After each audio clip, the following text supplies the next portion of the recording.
Welcome to the Mystic and the Skeptic, the show that asks the tough questions and explores different alternatives to today's pressing issues, theories, or enigmas. It's a podcast devoted to the exploration of all things mystical, philosophical, scientific, political, conspiratorial, and cosmic. Join us in exploration of the Mystic-Skeptic mind space. This evening, we're going to be talking about immigration. That is an issue within the upcoming presidential election.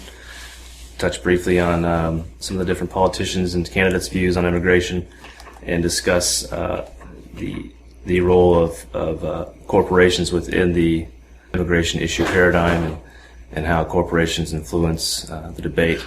And this might be dated by the time the show is broadcasted, but last week there was the debate among the candidates from the Republican Party.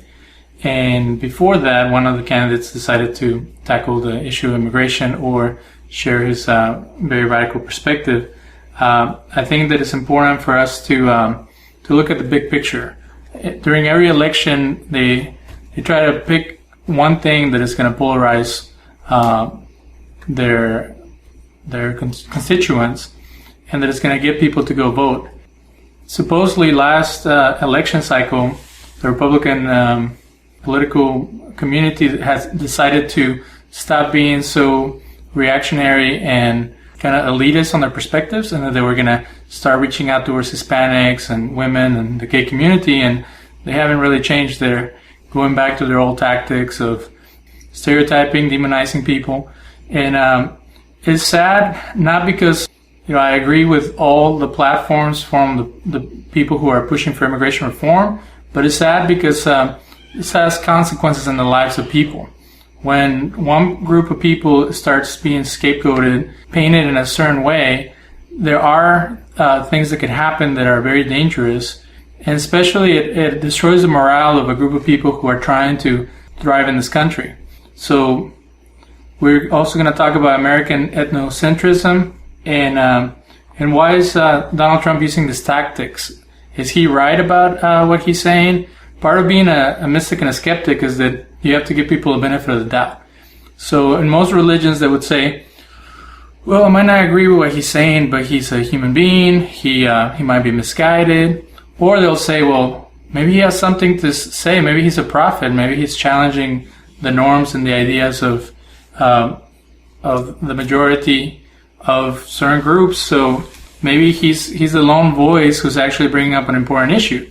And on the other side, the skeptic could say, maybe some of the issues that he's bringing are important, but how the approach is might be a little misguided. Or you can also say, well, maybe he's actually addressing some issues that are important, and that the population of the U.S. is not ready to tackle new communities and needs to have some checks and balances to be able to make immigration to work better within the American system.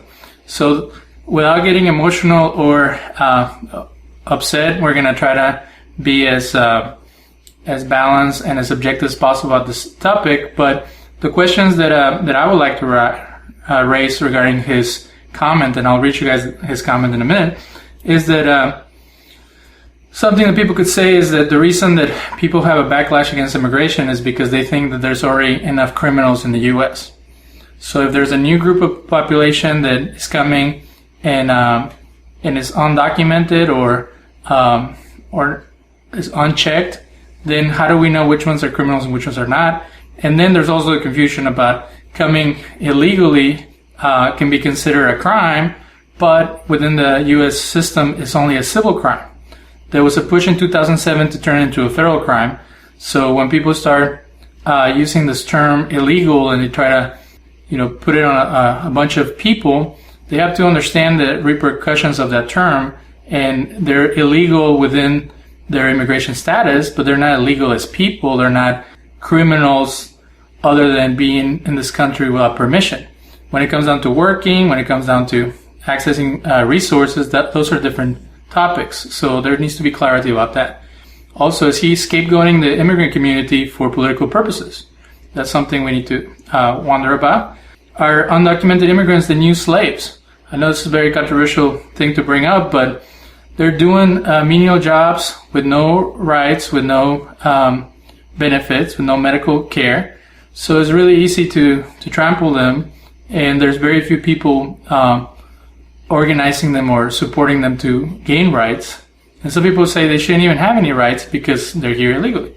And then first generation Latinos, which are the majority of them, are they a second class type of citizens or residents of the U.S.? Even if some of them are able to obtain immigration documents, they're still considered kind of like a different group that is hard for Americans to assimilate. They always want the immigrants to assimilate themselves, but I think because of the cultural distinctions, because of the looks and different peculiarities about the Latino community, it's hard for them to fully be integrated into America. So is the U.S., by being ethnocentric, are they creating a second class of people, and they're creating stereotypes around them? We already talked about how the stereotyping can be dangerous, and his comments can be a way of giving license to racial and ethnic hatred.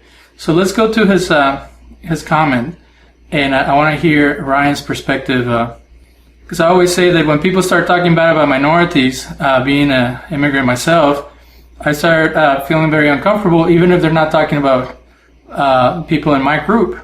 So I want to know how people who were born in the U.S., who are part of the majority population, how they react if a uncle, grandparent, or brother or sister started saying this kind of stuff at a family event.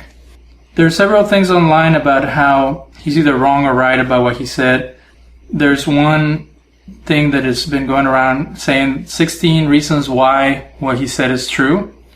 And I really would like to break that down because it's very ludicrous and it's very biased. So this is what Donald Trump said when he decided to run for president. The U.S. has become a dumping ground for everybody else's problems. When Mexico sends its people, they're not sending their best. They're not sending you. They are sending people that have lots of problems, and they're bringing those problems with us. They're bringing drugs, they're bringing crime, they're rapists, and some, I assume, are good people. Well, there's a lot of things to be said about his statements there. My opinion of Donald Trump and other politicians in general is that a lot of the things they say are meant to manipulate people. They're appealing to their gut instincts, and they're trying to manipulate people to get them riled up to support them and to get the votes. And they're using immigration or other issues as a means to do that. And so I would say that first about Donald Trump and other politicians as well. One of the other things that he had said that kind of struck me as being interesting is that he's talking about Mexico is sending them. I don't think that Mexico is sending anybody. People are coming here of their own accord because the conditions in Mexico are horrendous, and they're trying to survive, and they see that the U.S. is a place where they could do that, regardless of all the different problems with our immigration laws and the different cultural and social things that are going on within these population centers where they're coming. So this idea that Mexico is sending them and that they're only sending the worst is not true. It's just not. It's not a true statement. It sounds good from a political standpoint, because within politics, if you're trying to pull people from one side onto your side, you need someone to blame, or you need a scapegoat. So the scapegoat here is Mexico, and this fake scapegoat of the Mexican government sending them here. Like I said, that's not truth. And one thing that would really influence this debate in a positive way would be to ask the question, why are they coming here? Why is it so bad in Mexico that they have to come here? And that they come here risking their lives and risking their families' lives to be an American citizen, or to at least have the chance to work here. So that would be the question that should be asked, is why are they coming here? And also this idea that the U.S. is becoming a dumping ground for everybody else's problems with respect to immigration who's coming here. Well, Another thing that you can do is to ask, what are we doing abroad that's contributing to these problems? NAFTA and these other trade agreements are creating situations within these countries where the local indigenous populations who knew how to survive off the land and who knew how to work together in community were doing, in some areas, relatively well. And then our policies within these countries are forcing them essentially to migrate from their home territories into population centers to get these jobs, which are pretty much always low wage paying jobs. So those would be the questions that really we should ask, and take it outside of this political propaganda and put it into the perspective of the humanity of it, and maybe some things we could do differently abroad so that the people don't have to leave where they're from, so that they don't have to come to these populations for the low-paying jobs. So that would be my initial perspective. A couple of months back, Jon Stewart interviewed Bill Clinton, and it was a very funny interview in my perspective, because through the whole interview, he was praising him for the NAFTA agreement. And the NAFTA agreement is one of the reasons why people are flocking over here. He kept on saying that it was good for Mexico. It was good for Mexican politicians, it was good for Mexican businesses, and good for the U.S. and the U.S. businesses, but it wasn't good for Mexicans. So because of the cheap goods coming from the U.S., the agricultural system of Mexico was destroyed. And the people that are coming, the people that are usually maligned, are people who are maligned back in Mexico. They're the poor, they're the uneducated, and they're the people who are willing to risk their lives to take care of their families. So this whole idea that, at times I question when we want to blame everything on the U.S., because the countries that allow the opportunism of the U.S. companies and the U.S. government to take hold have a share of the blame. But this idea that just because it looks good on paper, look at the repercussions. And the other thing that people don't want to talk about is the overall humanitarian crisis of Latin America. The political systems and the gangs and criminal lords have really created a very dangerous situation for all the locals. And when I worked in an immigration shelter who's contracted with the government, we saw street children fleeing for their lives because they were tortured and they were told that they would be killed if they stayed in their towns. So again, as people who are fleeing, just like in Europe at this time, there's African and Middle Eastern people fleeing war. There's people fleeing crime, and they get taken advantage of over and over again. Every time they cross the border from the country of origin to the next one, from Honduras, El Salvador to Guatemala to Mexico, they get taken advantage of. And then in the border, they get taken advantage here by either some criminals or some Border Patrol agents. So by the time they come to the U.S., they're very traumatized, and they have a hard time. They're hardworking, they're able to find their way to survive, but they have a hard time incorporating themselves into American culture because of the stuff they've been through. So there should be a refugee-style outreach going on for those communities, and this criminal justice-style attack on people for them working seems very problematic because, of course, if they're committing crimes, there's a way to deal with that. One of the statistics that Donald Trump brought up in one of his speeches was that, there's a lot of people in jail who are undocumented immigrants. Well, one of the reasons that they end up in jail is because they don't have access to a license to drive. So they start getting tickets and they can't afford to pay the tickets, and next thing you know, they end up in jail. So petty offenses put them in the criminal system, and then once they get out, they end up getting deported. So again, it's not a very humanitarian approach that people are taking towards the immigrant community. That's one of the things that government always does in a lot of ways, is that our policies abroad have created this situation, and now we're having this debate within this country, what I view to be a very contrived debate, just because it is an issue. Now we're discussing immigration reforms to try to make it easier to come here or to only accept certain people.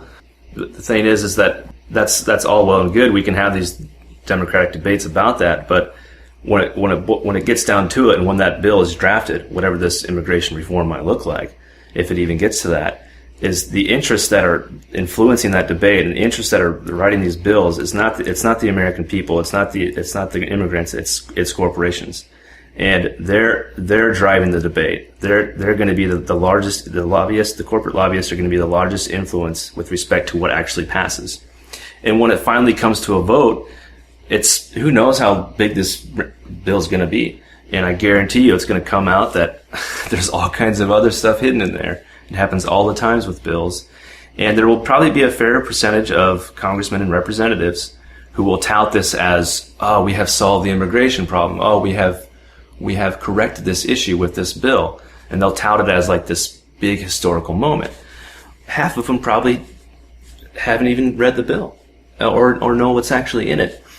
And so it's maddening, because what happens with that situation is okay, we have this immigration reform. It's this big momentous occasion. We passed immigration reform. If it's the Republicans that are in office, then they count that as a victory for their party. If it's the Democrats that are in office, they count that as a victory for their party. And through this whole thing, it's not about the immigrants. It's presented like it is. But the whole thing is not even about it.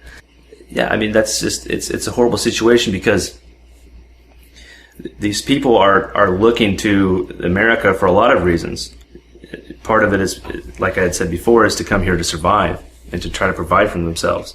The other part I would imagine too is that their thought is that there's this idea of the rule of law within the U.S. where you have protections with respect to, you have constitutional protections, you have criminal law protections, and when they get here, that's not what's happening.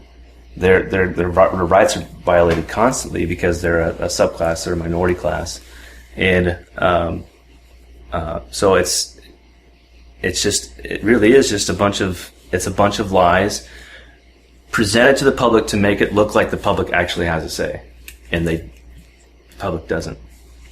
So we have Rose Diamond to share her thoughts. She's involved with the Green Party, or was involved in the past, and she happened to have a ratio in Nashville for 10 years. What do you think about the topic that we were discussing? Well, what I know about this, and you can correct me if I'm wrong, but Marsha Blackburn is our local representative. And Marsha Blackburn has come out as being totally against Mexican immigration. And she has been very staunch about saying, well, we're just going to ship all these kids back in buses back to their towns, and we're going to show these warlords and these drug lords who are running these towns who's boss. And we're going to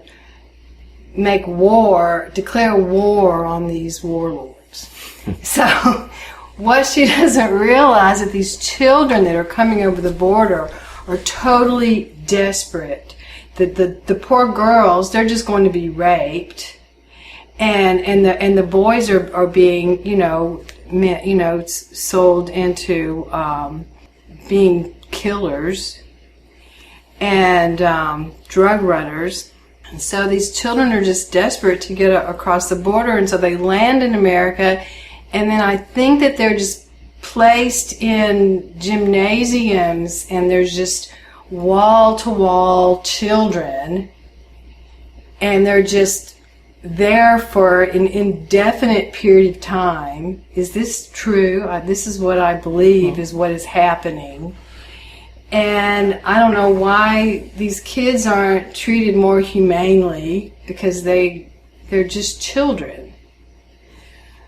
So this is a very emotional issue for me. Having worked in the immigration legal field and also for a refugee organization, because of the U.S. legal system, it takes about 3 months for the children, unaccompanied minors, to see a judge.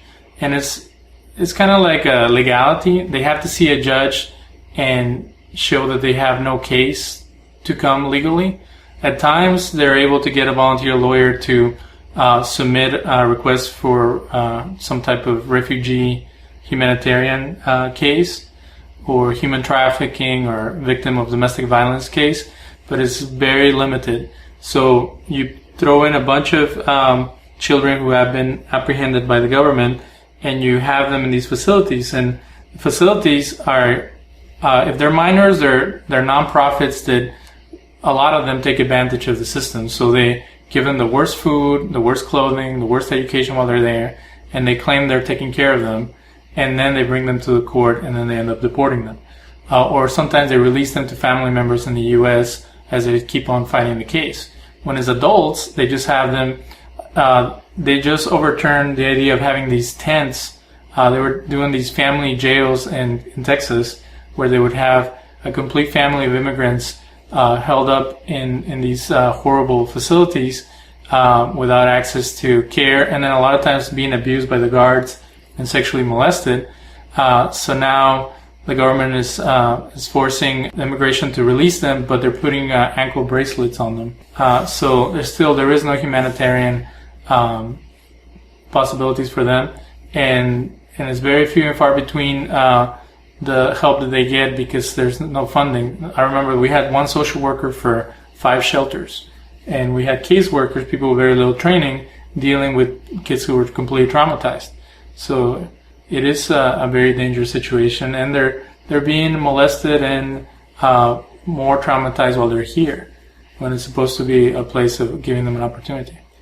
So I just want, all the listeners out there to be aware of Marsha Blackburn's position on the immigration of these children, because I don't believe that she deserves to be in office any longer, and she's just totally right-wing. I would like to read a quote from the book that we're featuring today. It's called Hate Crimes by Jack Levin and Jack McDevitt. It was written in 1992, but I think it's interesting how they address what's going on with the politics right now. Page 33 says, bigotry is back. There has been a disturbing increase recently in the use of negative stereotyping to characterize various minority groups in the United States. Hatred has become hip, intolerance is in. What used to be whispered behind closed doors about blacks, gays, Jews, women, and the elderly is now openly flaunted between total strangers.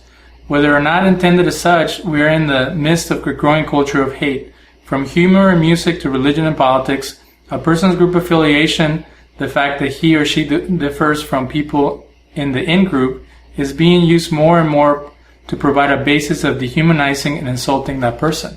So it's interesting that in the little debate that they had, they were competing between each candidate to see which one was the biggest bigot. And they kept on saying, well, the problem with America is political correctness.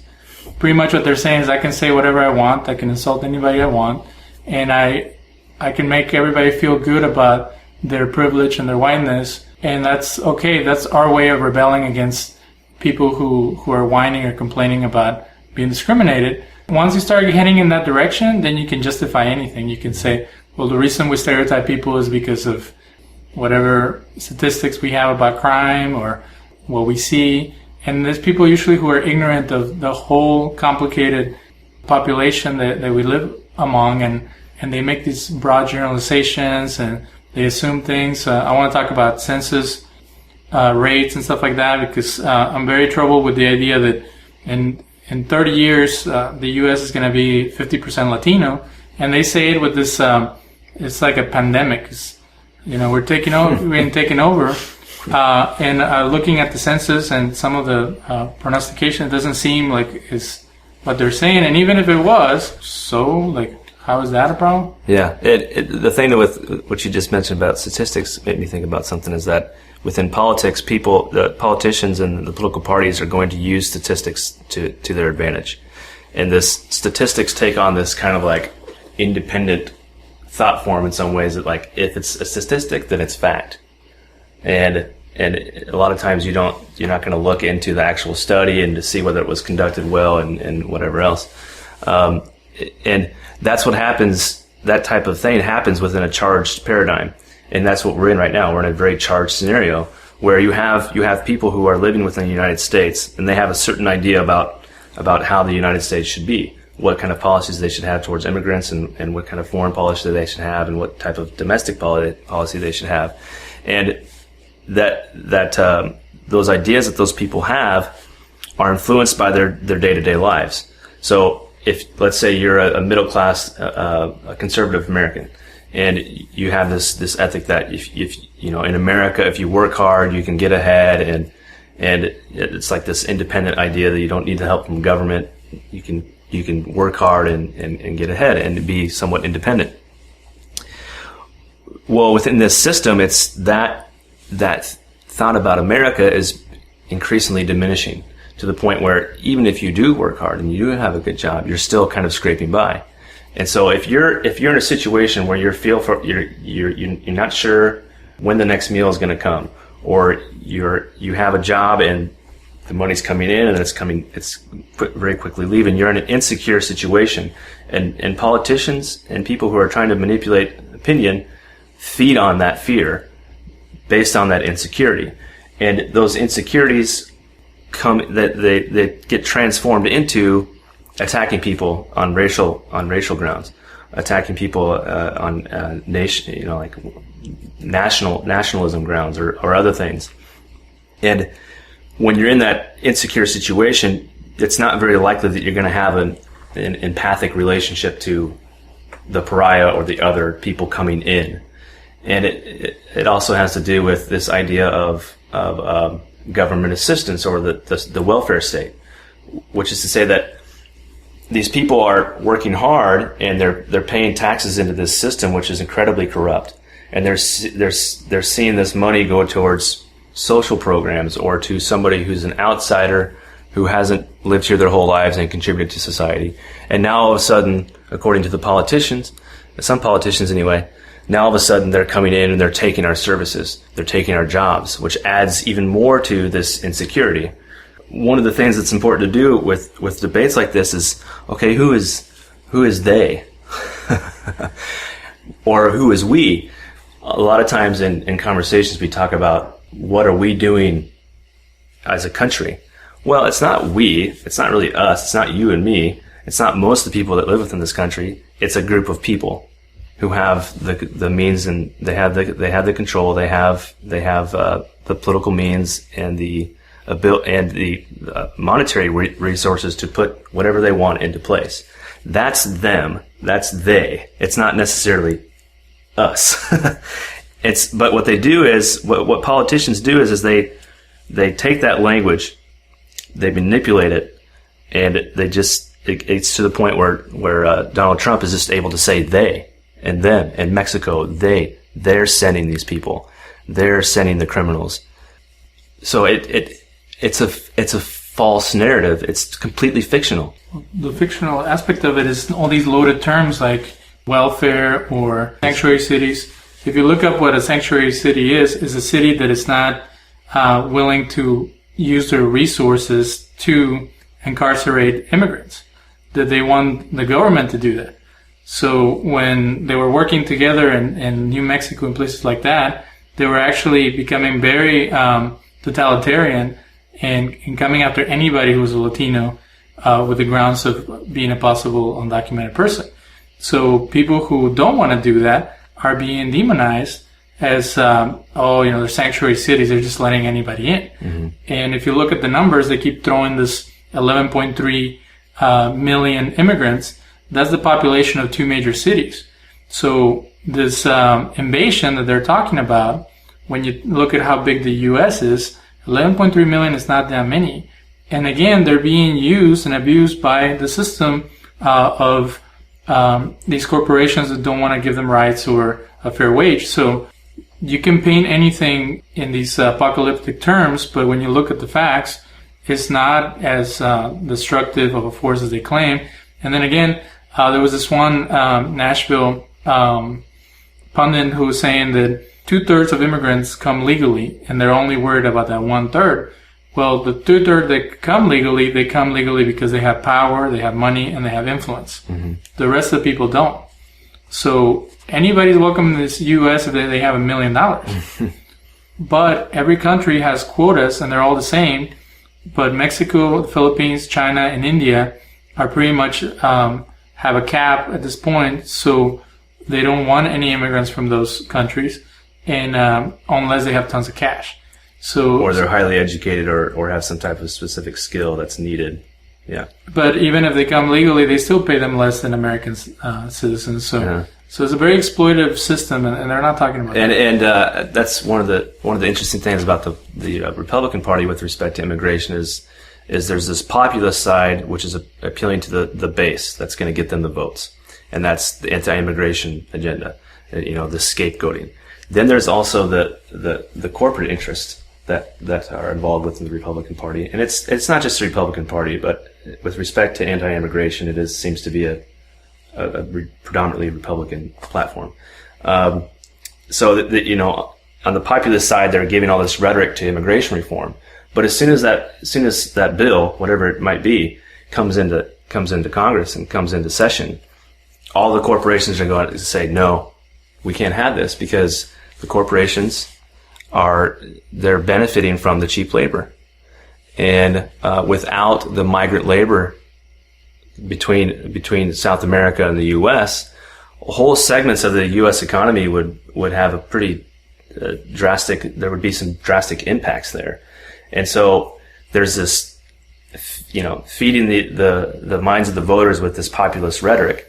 But then, as soon as it gets to the bill time, the congressmen are going to go with their sponsors. They're going to go with the people who are paying their bills, the people who are lining their pockets, and they might put some language in the bill to make it seem like they're appealing to the masses and appealing to what the people want. But in the end, it's always going to serve that corporate interest, and that's why a lot of times with Bush, when he tried to do his immigration reform, it fell flat on its face because the corporations didn't want it. Even though it was a somewhat popular reform on both sides of the aisle, both the Democratic and the Republican side. So it's a weird paradigm there, and it's always like that, no matter the issue. It's always this populist rhetoric, and then the person gets in the office, corporate interest is what goes. What was going on in the 80s and the early 90s? Because there's more pro-immigration or immigration-friendly policy passed by Reagan and the first Bush than by Clinton and Obama. Clinton and Obama actually deported more people. So to me, that's interesting that the Democrats are saying they're the party of the people, the party of the immigrants and the Latino community, and then they end up doing things. And the Democrats also have their corporate interests too. The Democrats have the trade unions and manufacturers and other things that say with NAFTA and some of these other trade agreements that we've gotten involved in, is that certain aspects with respect to immigration reform could also hurt them, could also hurt the unions. If there's a huge influx of labor that are willing to work for very low wages and aren't necessarily interested in unionizing, then that's a threat to the unions as well. So it's on both sides. The corporate interests have an influence on the debate. So going back to the immigrant community has very limited power and the ability to impact the political process. So when they say the number one issue among Latinos is immigration, I have contention against that, because when you look at the Latino population, it's made up of people from 21 different countries, Hispanic, Spanish-speaking countries, and there's 3 or 4 generations of people who have been in the U.S., as well as all different types of races, economic status, and cultural ideas. So this blanket idea that because you're Latino, you're going to vote for Marco Rubio or Ted Cruz, you might have nothing in common with Cuban refugees. Or the people who have been here for a couple of generations tend to be a little more integrated or patriotic. Some of them are involved in the armed forces as compared to people who have been here in the first generation. And then people like in the third generation, they might be Chicano activists, and they have nothing to do with first generation immigrants, and they actually look down upon them. So there's all this different debate and conflict among the Latino population. And in contrast with the African American community, they all have different experiences. Because in the 50s and 60s, Latinos were considered white in the census. And they had certain privileges that the black community didn't have. Then with time, because of the rhetoric or the xenophobic stuff, then becoming a Latino became an issue or a problem. And then also, when someone marries a Caucasian person or Anglo-Saxon in the U.S., usually Latinos favor that as a race marker as compared to being an ethnic Latino or ethnic Hispanic. So at times they won't claim that heritage as compared to the African American community, that if they're biracial, they're considered black among their peers. A lot of Latinos are willing to get rid of their Latino last name or Latino background for the sake of being fully integrated into the U.S. So again, it's a very complicated thing. I think that it's easy to assume that Latinos all think the same. And again, this paranoia about the Latino community increasing, I also find it historically problematic because a third of the U.S. used to be part of the Spanish colonies. There's a lot of cities with Latino names. So there's a lot of Latinos that already lived here before the U.S. incorporated those states. So to think that Latinos are taking over, they've already been here for a while. And again, it's like who was here first and all that. And then the one thing that Americans struggle with is that a lot of Latinos, especially from Mexican origin, they consider themselves Native Americans or Native Mexicans. So on a radio show, they were saying, well, how can Mexicans claim that they're more American than Americans? There's a song that says, we're the real Americans. And they're like, well, they're not Native Americans. What are they talking about? In reality, a lot of mestizos and people who are from an indigenous heritage are now, after colonialism, after the Spanish caste system, they're finally reclaiming their ancestral roots. And they're saying, hey, by the way, we've been here and we have some type of claim. At times it becomes radicalized and it creates conflict. But when it's all said and done, we should be able to take people seriously and allow them to celebrate their culture. During the 2007 fight against the criminalization of immigration, a lot of activists were carrying Mexican flags. And they were saying, give us U.S. citizenship. Well, a lot of people say, oh, they're taking over. They have Mexico behind them and this and that. They weren't saying that Mexico was taking over the U.S. They were saying they were proud of their Mexican heritage, and there was nothing wrong with that.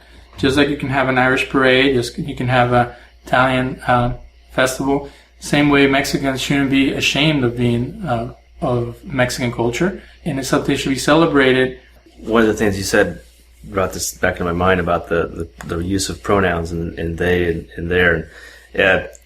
One of the things I think that happens a lot within politics, and this is not just within the U.S. but anywhere, is that there's a group of people who say one thing about a group or an issue, and it's not necessarily a popular view, but because that person has authority or because they're associated with a party and because people associate with different parties or different philosophies, then they pick that rhetoric up. They may not have had that rhetoric before or that view before, but because someone that they admire or respect or look up to for leadership said it, then they pick that up. So it's not necessarily a bunch of people who think this. It's a few people who think it and who have the ability to spread it and to propagandize it. And then people pick it up, and then that's when it becomes a part of the common discussion. But I think it's important to realize that it's not necessarily something that happens organically with individual's mind. It's based on what they hear, they take it on, and then it becomes a part of the common discussion. So it's really about who has the power to and the means to spread this stuff, and they're the ones that are really controlling the debate. Whereas if it was just people being people, without all this charged rhetoric and without the possibility of this huge immigration reform looming, if it was just people being people, it would be a totally different scenario, and it wouldn't be as really messed up as it is now. And can't forget that when you're thinking about these issues, because once you know that it's a certain group that's spreading this stuff, and it's not necessarily an organic thought within the majority's mind, then you can take away your questionable thoughts about these people, questionable thoughts about these people, questionable thoughts about these people, questionable thoughts about these people, questionable thoughts about these